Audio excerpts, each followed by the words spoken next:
ওম তৎসৎ। চৈত্র মাসের শুক্লপক্ষের কামদা একাদশী ব্রত মাহাত্ম্য বরাহ পুরাণে বর্ণিত হয়েছে। মহারাজ যুধিষ্ঠির বললেন, হে বাসুদেব,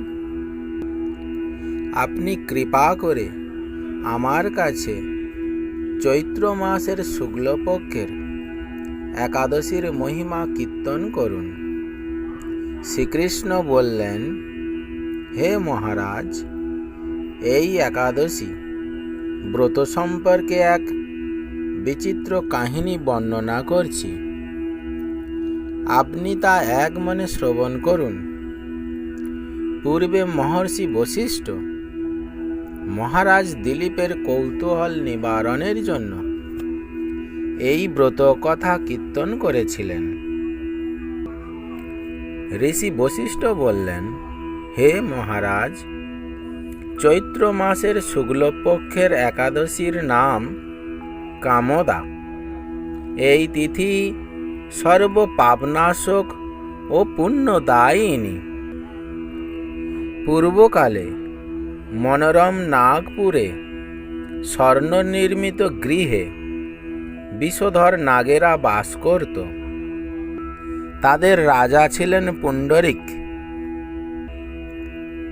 গন্ধর্ব, কিন্নর ও অপ্সরাদের দ্বারা তিনি সেবিত হতেন।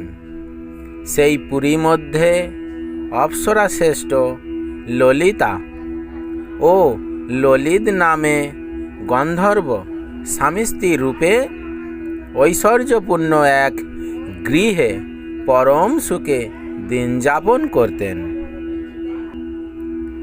একদিন রাজা পুণ্ডরিকের রাজসভায় ললিত গান করছিল। এমন সময় তার ললিতার কথা মনে পড়ল। ফলে সঙ্গীতের তাল, স্বর, মান বিপর্যয় ঘটল। কর্কটক নামে এক নাগ ললিতের সেই মনোভাব বুঝতে পারল। গানের ছন্দভঙ্গের ব্যাপারটি সে পুণ্ডরিক রাজার কাছে জানালো। তা শুনে সর্পরাজ ক্রোধ ভরে কামাতুর ললিতকে, রে দুর্মতি, তুমি রাক্ষস হও বলে অভিশাপ দান করল। সঙ্গে সঙ্গে সেই ললিত ভয়ঙ্কর রাক্ষস মূর্তি ধারণ করল। তার হাত 10 যোজন বিস্তৃত, মুখ পর্বত গুহাতুল্য, চোখ দুটি প্রজ্বলিত আগুনের মতো, ঊর্ধ্বে 8 যোজন বিস্তৃত প্রকাণ্ড এক শরীর সে লাভ করল। ললিতের এরকম ভয়ঙ্কর রাক্ষস শরীর দেখে ললিতা মহা দুঃখে চিন্তায় ব্যাকুল হলেন। রাক্ষস ললিত দুর্গম বনে ভ্রমণ করতে লাগল। ললিতা কিন্তু তার সঙ্গ ত্যাগ করল না। ললিত নির্দয়ভাবে মানুষ ভক্ষণ করত। এই পাপের ফলে তার মনে বিন্দুমাত্র শান্তি ছিল না। পতির সেই দুরবস্থা দেখে ব্যথিত চিত্তে রোদন করতে করতে ললিতা গভীর বনে প্রবেশ করল। একদিন ললিতা বিন্ধ্য পর্বতে উপস্থিত হল। সেখানে ঋষ্যশৃঙ্গ মুনির আশ্রম দর্শন করে মুনির কাছে হাজির হল। তার চরণে প্রণাম করে সেখানে দাঁড়িয়ে রইল। মুনিবর জিজ্ঞাসা করলেন, হে সুন্দরী, তুমি কে, কার কন্যা, কি কারণেই বা এই গভীর বনে এসেছ? তদুত্তরে ললিতা বলল, হে প্রভু, আমি বীরধন্যা গন্ধর্বের কন্যা। আমার নাম ললিতা। আমার পতির পিশাচত্ব দূর হয় এমন কোনো উপায় জানবার জন্য এখানে এসেছি। তখন ঋষি বললেন, চৈত্র মাসের শুক্ল পক্ষের কামদা নামে যে একাদশী আছে, তুমি সেই ব্রত যথাবিধি পালন করো। এই ব্রতের পুণ্যফল তোমার স্বামীকে অর্পণ করলে তৎক্ষণাৎ তার সমস্ত পাপ বিনষ্ট হবে।